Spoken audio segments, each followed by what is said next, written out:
देभ्यः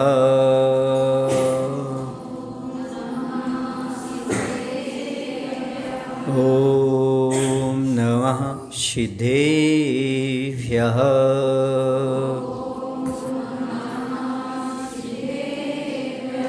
ॐ नमः सिद्धेभ्यः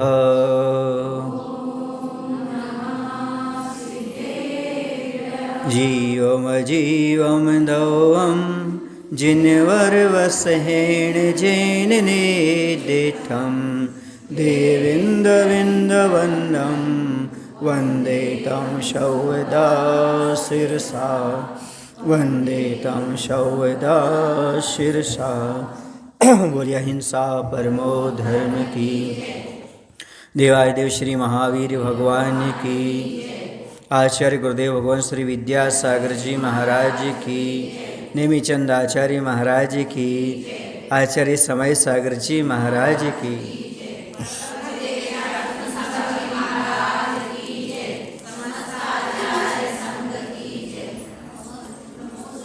यहाँ पर प्रकरण चल रहा है और वह प्रकरण चल रहा है मार्गणा और गुणस्थान का।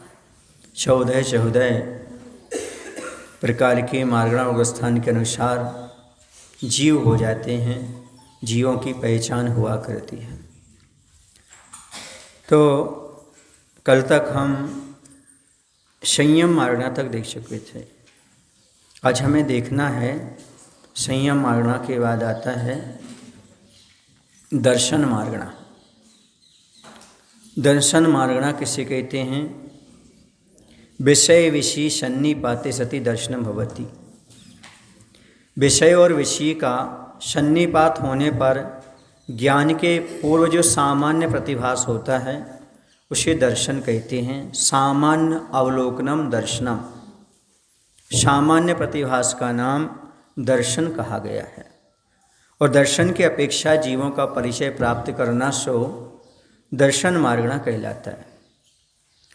इसके जो भेद होते हैं दर्शन मार्गणा के, चक्षु दर्शन, अचक्षु दर्शन, अवधि दर्शन और केवल दर्शन। कितने हो जाते हैं?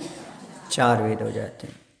तो चक्षु दर्शन, चक्षु इंद्रिय से होने वाले ज्ञान के पहले पदार्थ का जो सामान्य प्रतिभास हुआ करता है उसे चक्षु दर्शन कहते हैं।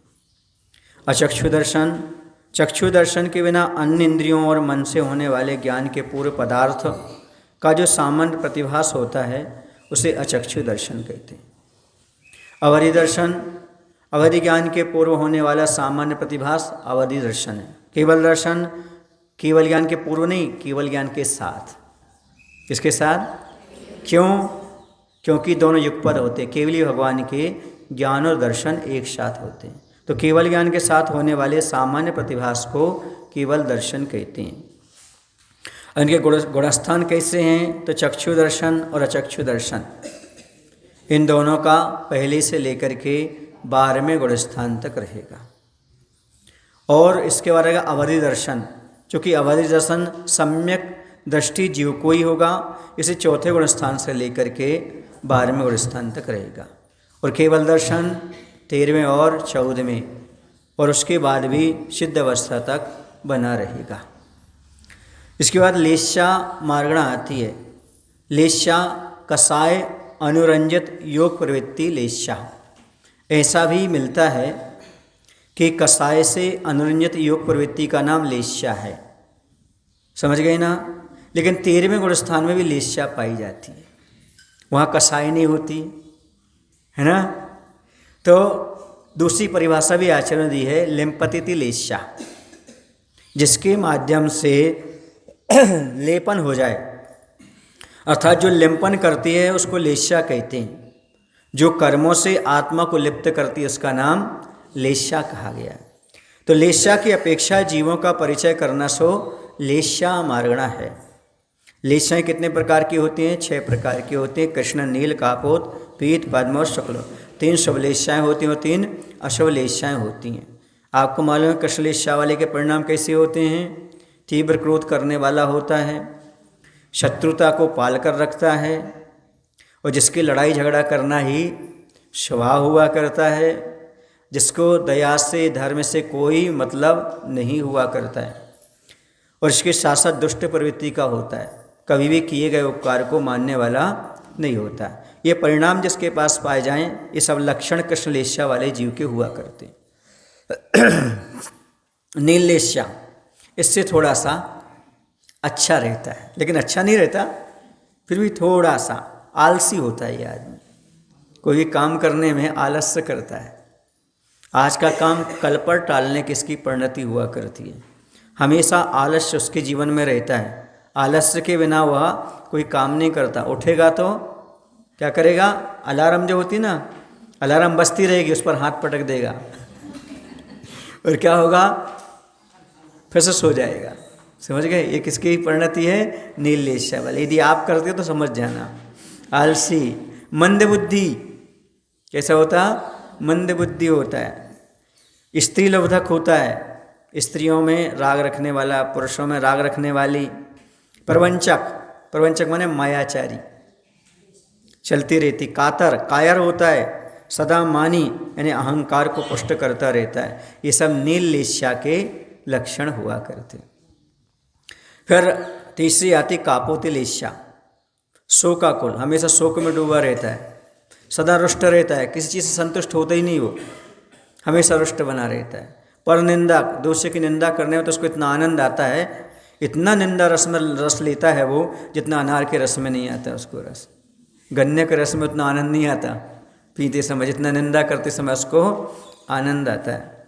संग्राम में माहिर होता है, लड़ाई झगड़ा करने में सबसे आगे रहे। कहीं लड़ाई झगड़े की बात सुन ले तो सबसे आगे खड़ा हो जाता है। समझ गए, मीटिंग में सबसे पहले आएगा। कोई मीटिंग होगी अनंत चतुर्दशी आदि की, तो उसमें सबसे पहले आकर के बैठेगा, कुछ ना कुछ ऐसी बात छोड़ देगा कि माहौल पूरा का पूरा बिगड़ जाएगा। एक ऐसे परिणाम है कापोतिलेशा वाले के। तीनों लेशाएँ अशुभ हैं। अब आती हैं तीन लेशाएँ शुभ। सबसे पहली है, मतलब चौथे नंबर की पीतलेशा। यह जागृत रहता है, ये जागृत रहता तो आलसी नहीं रहता। हम आपको बहुत अच्छा उपाय बताते हैं, सुबह से क्या काम करना चाहिए।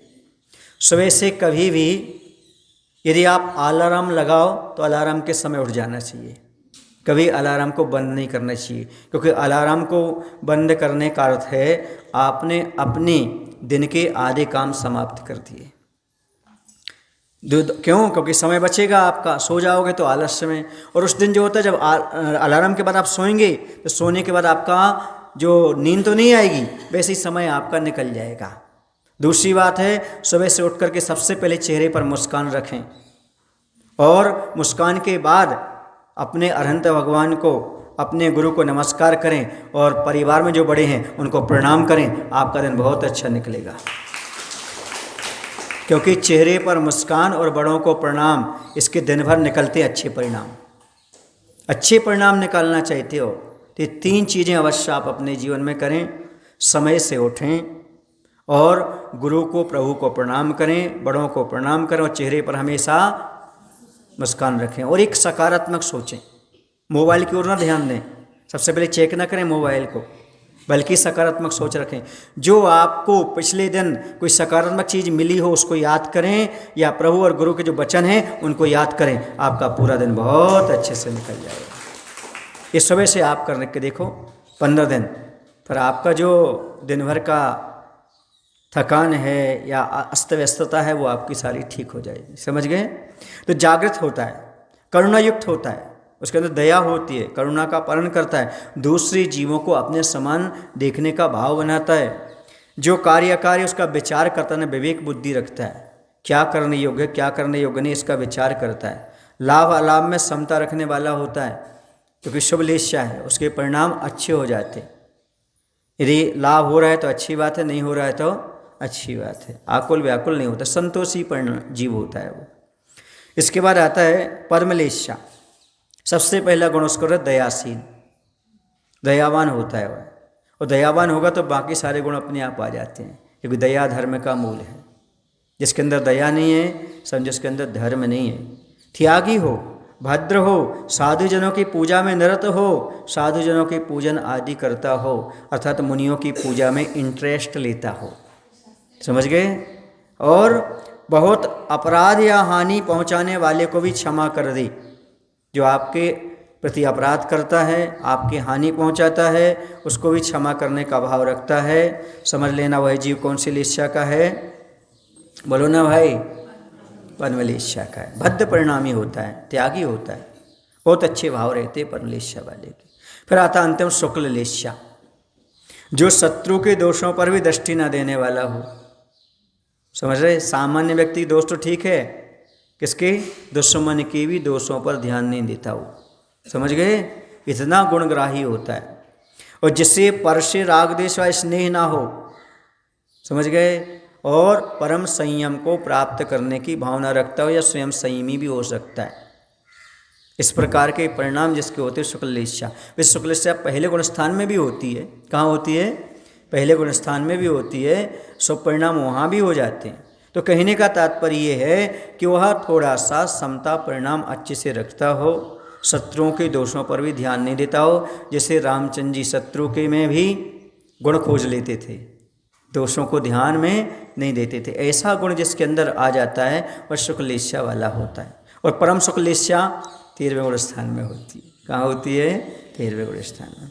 तो कृष्ण लेस्या पहले से चौथा, नील लेस्या पहले से चौथा, और कापुर लेस्या पहले से चौथे गुण स्थान तक। समझ रहे ना? अशुभ लेस्याएँ चौथे गुण स्थान से ऊपर नहीं जाती। कहाँ तक रहती हैं? चौथे गुण स्थान तक। पीत लेस्या पहले से 7वें तक, परमलेस्या पहले से 7वें तक, शुक्ल लेस्या पहले से 13वें तक। 14वां गुण स्थान लेस्या से रहित है। कौन सा गुण स्थान? क्योंकि वहाँ योग ही नहीं रहता। क्या नहीं रहता? योग से रहित अवस्था हो गई, तो वहाँ पर लेस्या से भी रहित हो गया 14 गुण स्थान। आगे समझ में? 3 अशुभ लेस्याएँ पहले से चौथी तक, 2 शुभ लेस्याएँ पीत और पर्ण पहले से 7वें तक, और शुक्ल लेस्या पहले से 13वें गुण स्थान तक रहती है। समझ गए? मिथ्या दृष्टि भी शुक्ल लेस्या को प्राप्त कर लेता है। कौन सी लेस्या? शुभ लेस्याएँ भी उसको प्राप्त हो जाती हैं। ये लेस्या का मार्गणा का कथन हुआ। अब भव्य मार्गणा, भव्य और अभव्य 2 प्रकार के होते हैं। कितने प्रकार के? और भव्य अभव्य के माध्यम से जीवों का परिचय करना भव्य मार्गणा है। भव्य किसे कहते हैं? जिसमें सम्यक दर्शन या रत्नत्रय धारण करने की योग्यता हो, या प्रकट करने की योग्यता हो, उसे कहते हैं भव्य। और जिसमें रत्नत्रय भाव प्रकट होने की योग्यता नहीं है, वह कहलाता अभव्य। आप कौन हैं? हाँ, एक नहीं जल्दी बोला भव्य, इतने सहज नहीं है। भव्य बाहर से मुनि दीक्षा भी धारण कर लेता है। समझ गए? इसलिए ऐसा मत कहो घानी में पेला जाए, उपसर्ग भी आ जाए तो उफ नहीं बोलता, इतना भी होता है। हाँ, इसलिए आप नहीं कह सकते आप भव्य कि अभव्य, क्योंकि भव्य और अभव्य ये ना तो मति ज्ञान का विषय है, ना श्रुत ज्ञान का, ना अवैध ज्ञान का विषय है। ये मात्र केवल ज्ञान का विषय है, क्योंकि पारिणामिक भाव है। केवल ज्ञानी ही जान सकते कौन भव्य है और कौन अभव्य है। आप और हम भव्य और अभव्य की सामान्य से कोई भी परिभाषा या परिचय नहीं कर सकते, पहचान नहीं कर सकते। समझ गए? ऐसा क्योंकि आचार्य कुंद महाराज लिखते हैं समय सार ग्रंथ में, किया है भोग निमित्तम तू न कर्म क्षयार्थम। वह धर्म तो करता है, श्रद्धान भी करता है, लेकिन भोगों के लिए करता है, कर्म क्षय के लिए नहीं करता। श्रद्धा दिया पत्ते दिया रोचे दिया तह पुनो यफासे दी धम्मम भोग निमित्तम न दुशोकम अक्षयम निमित्तम। वह धर्म पर श्रद्धा करता है, अभव्य जीव भोग के लिए धर्म पर श्रद्धा करता है, उसी में रुचि रखता है और उसी का बार बार स्पर्श करता है, परंतु यह सब भोग के निमित्त करता है, कर्म क्षय के लिए नहीं करता। और हमें किसके लिए करना है? कर्म क्षय के लिए। जब हम जाप अनुष्ठान करवाते तब एक ही शब्द बोलते हैं, मेरे कर्मों का क्षय हो रहा है। हमें भोग के लिए जाप नहीं करना, संसार की वस्तुओं के लिए नहीं, बल्कि हमारे कर्मों की निर्जरा हो। जो भी आप अनुष्ठान करें उसका उद्देश्य कर्म निर्जरा ही होना चाहिए। कर्म निर्जरा के अलावा और कोई उद्देश्य नहीं होना चाहिए। रास्ते में कचरा रहता है, रास्ते में कचरा रहता है, तो भोग के निमित्त कोई भी कार्य नहीं करना चाहिए। जो कार्य करो किसके लिए? कर्म क्षयार्थम, कर्म की निर्जरा ही मुख्य उद्देश्य होना चाहिए। आप स्वाध्याय सुन रहे हैं, भले आपको समझ में नहीं आ रहा है, लेकिन आप इतने समय बैठे हुए हैं, आपको भले हिंदी समझ में नहीं आती, कुछ लोगों को, सबको नहीं, कुछ लोगों को 2-4% नहीं आती, फिर वो बैठते हैं, तो याद रखना उनके कर्म की निर्जरा निरंतर चल रही है। और धर्म मात्र कर्म निर्जरा के लिए किया जाता है, समझ गए। जब धवला जी ग्रंथ पढ़ रहे थे तब कुछ ऐसे सूत्र थे जो समझ में नहीं आते थे, बहुत से मुनिराजों को नहीं आते थे, तो आचार्य से एक ही बात बोलते थे उस समय कि देखो ये आचार्यों के सूत्र हैं, ये मंत्र हैं, इनको सुनने मात्र से असंख्यात गुणी कर्म की निर्जरा हो जाती है। अब समझ में आए तो सुन रहे ना आप कि नहीं, या याद हो या ना हो, बल्कि कर्म की निर्जरा तो निरंतर चल रही है। अहो भाग, गुफाओं में बैठ कर के मुनियों ने लिखा है और हम इन्हें पढ़ रहे हैं, और हमारा तो परम सौभाग्य, हम आचार्य परमेष्ठी के द्वारा लिखे गए ग्रंथ और आचार्य परमेष्ठी के मुख से सुन रहे हैं। समझ गए ना, ये अहोभाग्य है, हमें सुनने का अवसर प्राप्त हो रहा है, ये बहुत बड़ी बात है। हमारे कर्ण से मन तक पहुंच रहे हैं ये शब्द, और ये शब्द क्या करते हैं, कर्म की निजरा करा देते हैं। जैसे आपको मालूम नहीं, सामने वाले ने इंजेक्शन लगाया, इंजेक्शन अंदर गया, वो अपने काम करता रहता है अंदर। अब आप खेलते रहो, घूमते रहो, आपको मालूम नहीं इंजेक्शन कब लग गया, कहाँ लग गया, कैसा हो गया, तो भी काम करता रहता है।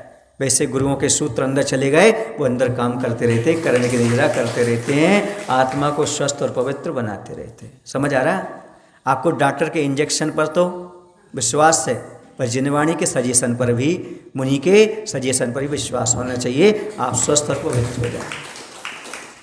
अब आता है यहाँ पर कि भव्य जीव होता है, वह तो पहले से 14 वर्ष स्थान प्राप्त कर लेता है, क्योंकि भव्य शिव कहते हैं जो मुक्ति का लाभ प्राप्त करेगा, आज नहीं तो कल। लेकिन अभव्य का मात्र पहला गुण स्थान होता है, क्योंकि इससे ऊपर ही नहीं उठ सकता। समझ गए। बताओ जीव भव्य क्यों और अभव्य क्यों है, किस कर्म के उदय से है?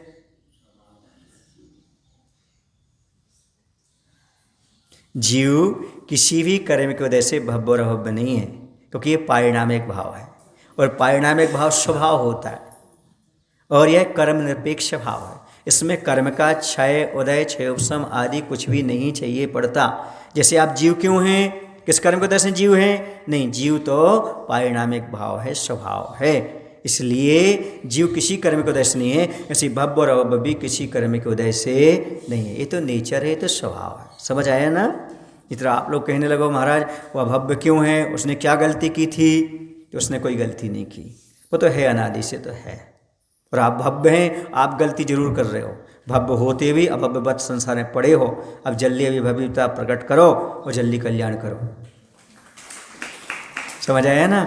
भव्य ये तो पूछता है अभव्य ने क्या गलती करी, ये नहीं पूछता है कि मैं भव्य होकर के कब कल्याण करूँगा, है ना। ऐसे लोग पूछते हैं प्रश्न, लेकिन समझते नहीं कि हम भव्य होकर भी संसार में क्यों भटक रहे हैं। सम्यक्त मार्गना किसे कहते हैं? एक बार एक और बात बता देते हैं। किसी व्यक्ति ने आचार्य भगवान से पूछा, आचार्य जी हम भव्य हैं कि अभव्य हैं, कैसे पता करें? तो आचार्य ने बहुत अच्छा जवाब दिया, सुनना आप लोग। उन्होंने कहा यदि ये प्रश्न आपका मुख से है, सुनाया है और मुख से बोल रहे हो, तो समझो भव्य हो सकते हो और नहीं भी हो सकती, अभव्य भी हो सकते हो। लेकिन यदि ये आपके हृदय से निकला है कि मैं कब कल्याण करूंगा, मैं अभव्य हूँ कि भव्य हूँ, भगवान क्यों संसार में पड़ा हूँ, तो निश्चित आप भव्य हो।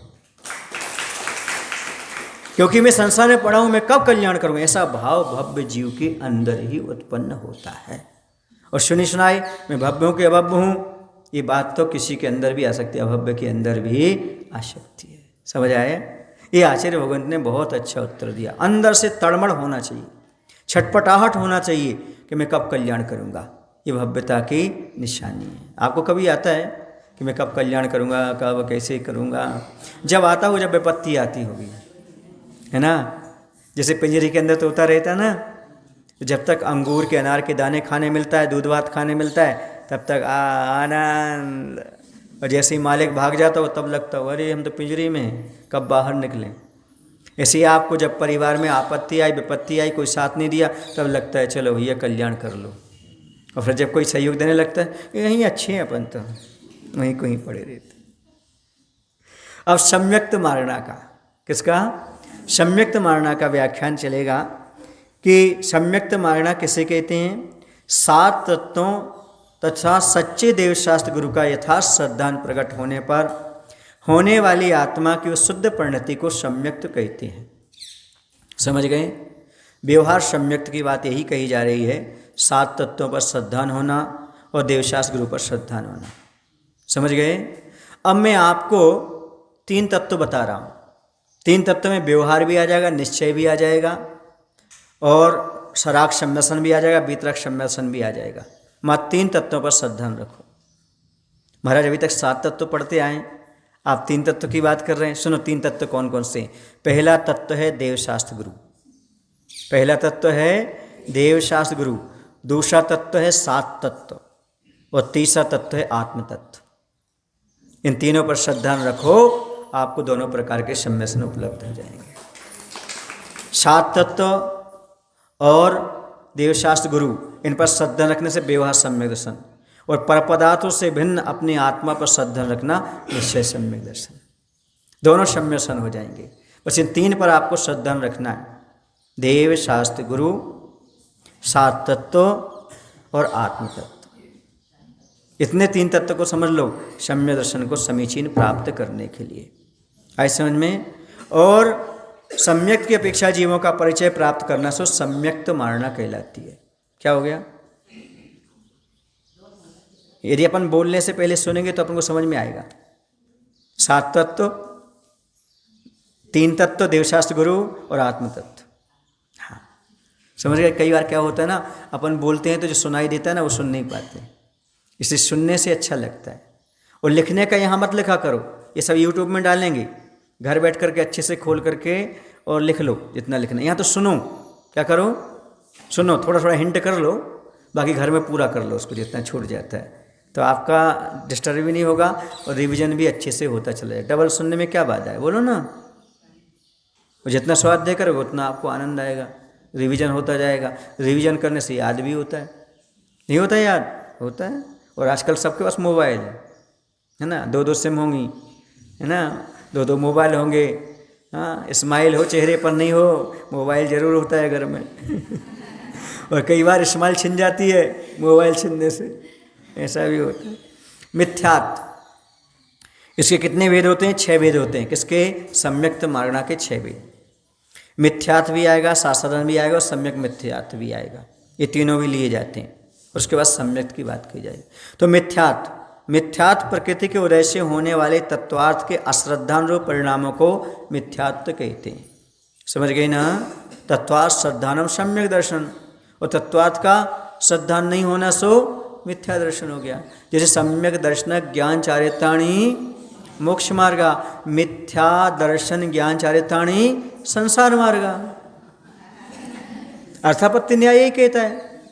क्या कहता है? मिथ्या दर्शन, मिथ्या ज्ञान और मिथ्याचार किसके कारण है? संसार के कारण। अर्थापत्ति न्याय यही कहता है। ये दिन में भोजन करता है अर्थात रात्रि में भोजन नहीं करता।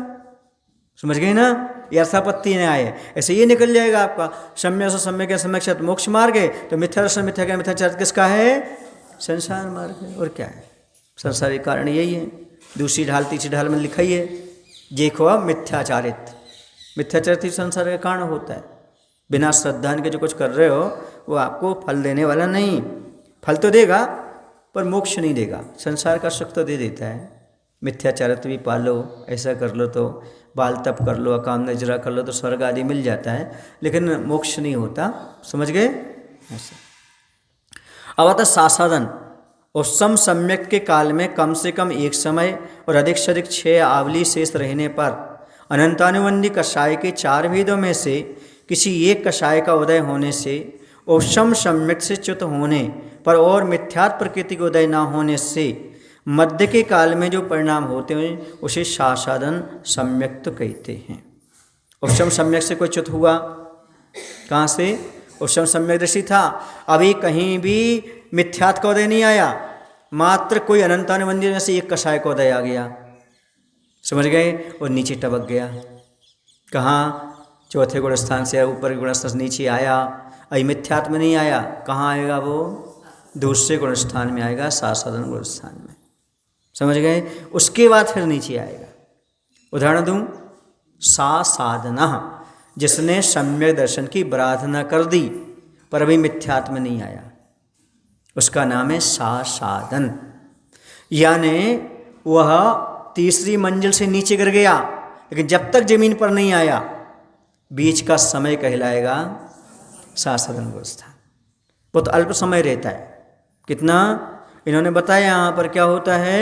उस समय जब चित्त होता है तो एक समय, कम से कम एक समय और अधिक से अधिक 6 आवली शेष रहने पर, उपशम काल, उपशम सम्यक के काल में इतना कम रहने पर नीचे आता है। इसका काल कम होने से नीचे आता है। और कई एक कषाय का उदय आ जाता है तो नीचे आना ही पड़ता है उसको नियम से। उपशम सम्यक दृष्टि जीव, तो इसे क्या कहेंगे? सा साधना। पहाड़ से तो नीचे आया, लेकिन जब तक जमीन पर नहीं आया, बीच का स्थान जो है, समझ गए?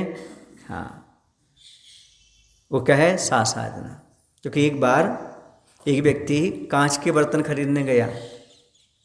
उसने कहा, भाई क्या गारंटी है? बोले 30वीं मंजिल से फेंकना, ये दूसरी मंजिल तक नहीं टूटेगा, ये मेरी गारंटी है। समझ गए ना? ऐसे ये है। तब तक मिथ्यात्व में नहीं आओगे, कब तक गारंटी है मेरी?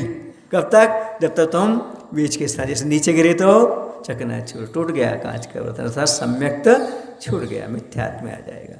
आई समझ में आपको? ये परिणति इसकी है। अब आता है इसके बाद सम्यक मिथ्यात्व। सम्यक मिथ्यात्व का अर्थ है मिले जुले परिणाम। कैसे परिणाम? जिसमें सम्यक और मिथ्या रूप मिश्रित श्रद्धान पाया जाए उसे सम्यक मिथ्यात्व या मिश्र सम्यक कहते हैं। जैसे खिचड़ी, दाल और चावल दोनों मिल गए, ना दाल का स्वाद है ना चावल का स्वाद है। दही गुणवत, न दही का स्वाद है और न गुड़ का स्वाद, बीच का।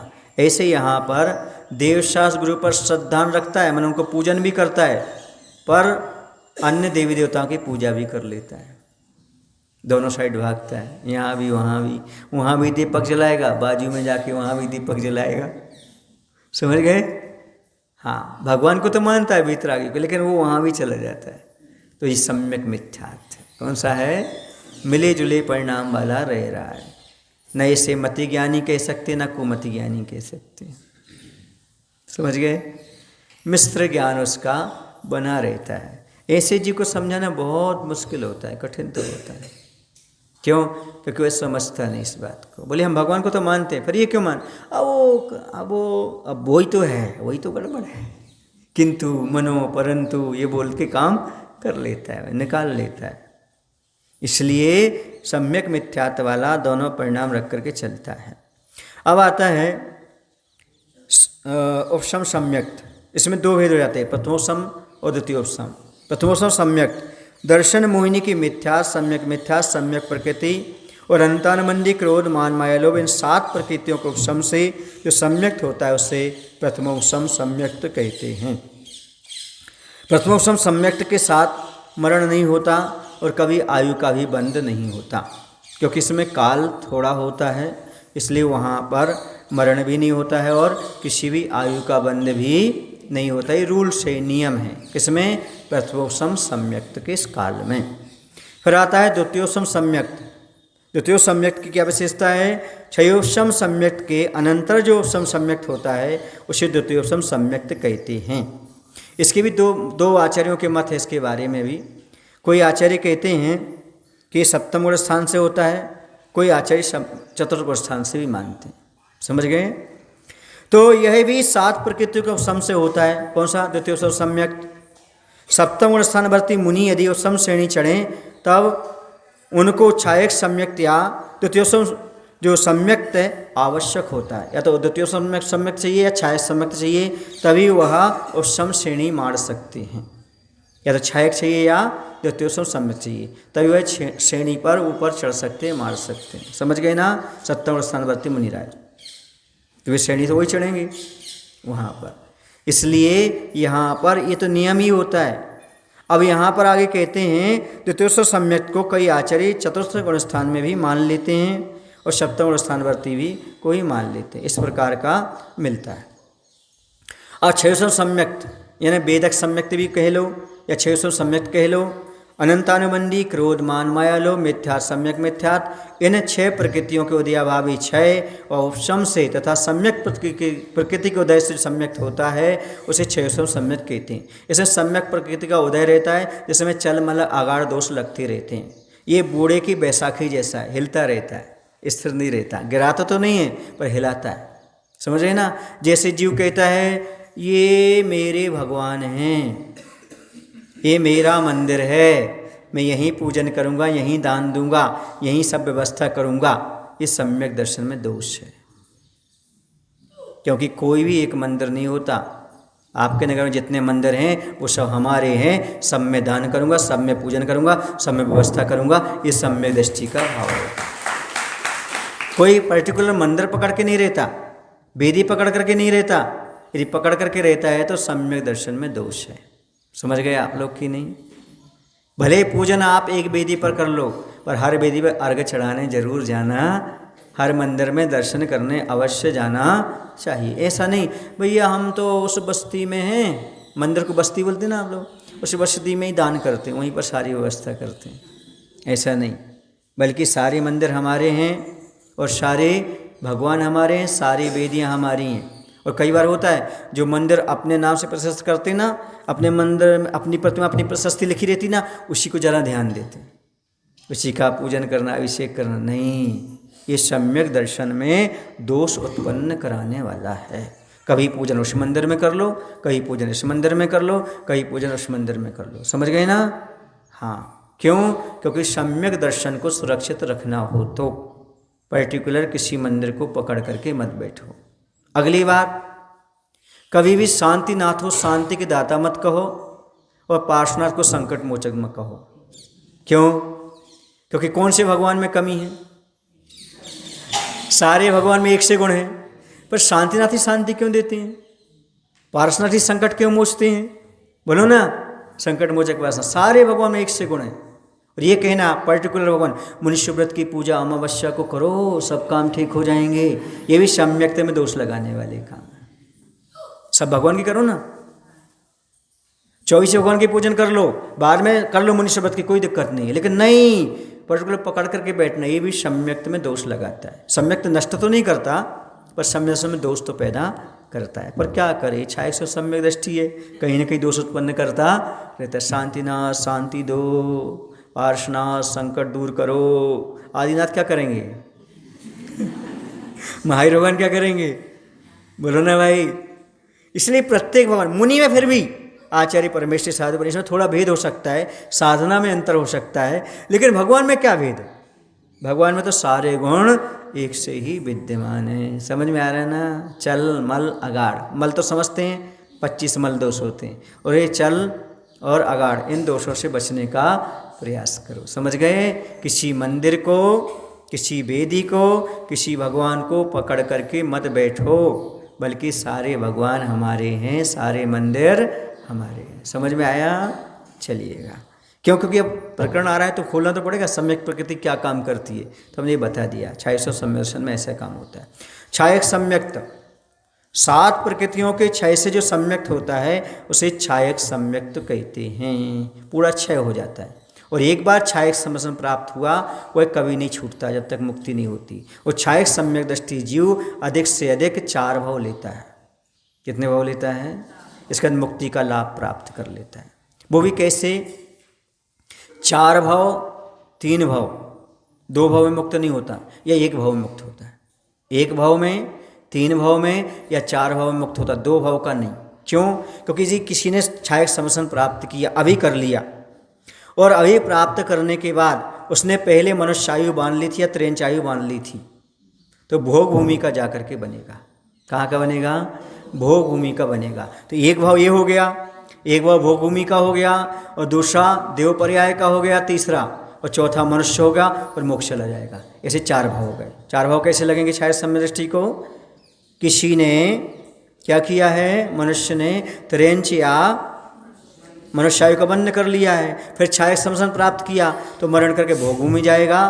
तो 1 भाव ये हो गया, 1 भाव भोगभूमि का हो गया, 2 हो गए, और तीसरा स्वर्ग का, चौथा मनुष्य बन करके मोक्ष चला जाएगा। अब 3 भाव कैसे बनेंगे? किसी ने नरकायु या देवायु का आश्रय कर लिया, फिर छायक समसन प्राप्त किया, ठीक है ना।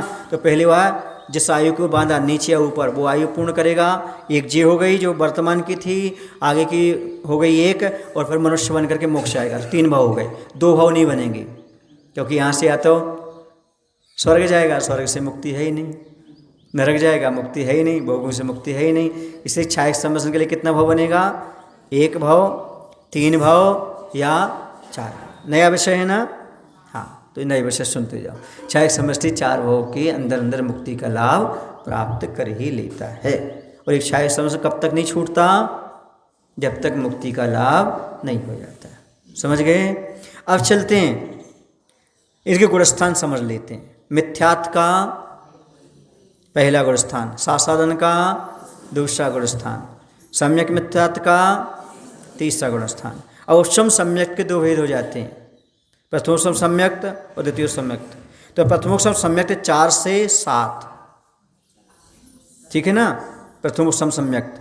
क्योंकि यदि श्रेणी चढ़ेगा तो द्वितीयोपम बनाना पड़ेगा उसको, या छायक बनाना पड़ेगा, ये नियम है। तो द्वितीयोपम सम्यक्त 4 से 11, प्रथमोपम सम्यक्त 4 से 7, द्वितीयोपम सम्यक्त 4 से 11, और छयोपम सम्यक्त 4 से 7। क्योंकि छयोपम सम्यक्त के 7 भी नहीं होगा, उसको द्वितीयोपम बनाना पड़ेगा या फिर छायक बनाना पड़ेगा। क्या करने के लिए? श्रेणी मानने के लिए। तो छयोपम सम्यक्त से भी 4 से 7, छायक सम्यक्त 4 से 14, और फिर तो बना रहता है, अनंत काल तक, सिद्ध अवस्था तक चलता रहता है। ये हो गया आपका कौन सी मार्गणा है? सम्यक्त मार्गणा, ठीक है। आगे और है अभी प्रकरण जो आएगा, संगी मार्गणा आएगी अभी, तो है ना। फिर मार्गणा पूरी कर लेते हैं। संगी मार्गणा, फिर कल्पन गुणस्थान का विषय पढ़ लेंगे, ठीक है। संगी मार्गणा किसे कहते हैं?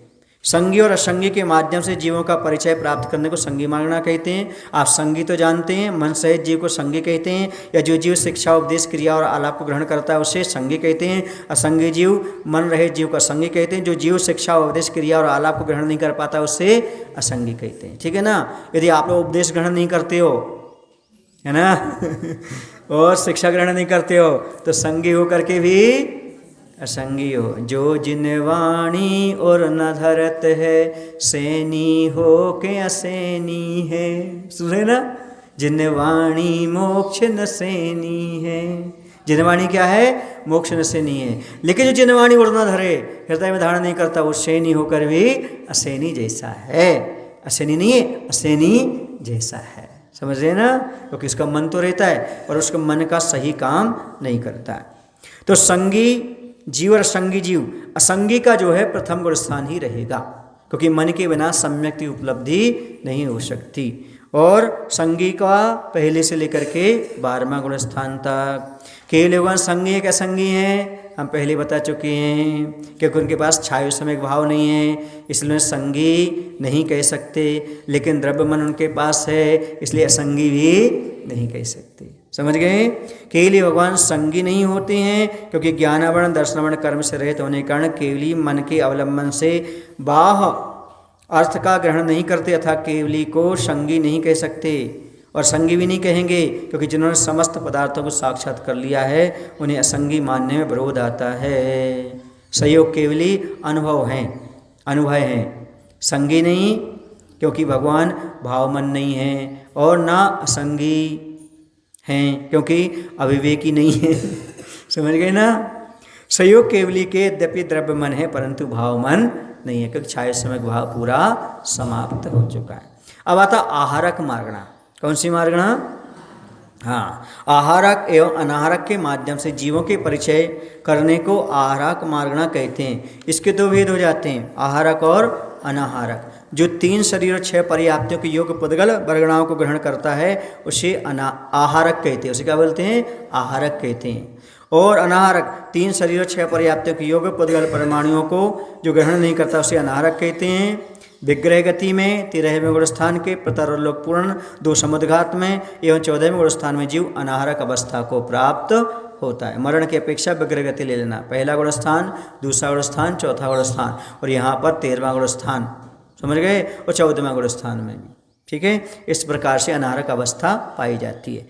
यहाँ पर आहार शब्द से कबलाहार आदि मत लेना ना, बल्कि वर्गणाएं जो आती हैं उनका उसका अर्थ है, समझ गए ना। नौ कर्माहार कहलाता है वो, नौ कर्माहार को ही ग्रहण करता है, नौ कर्म वर्गणाएं आती उसको।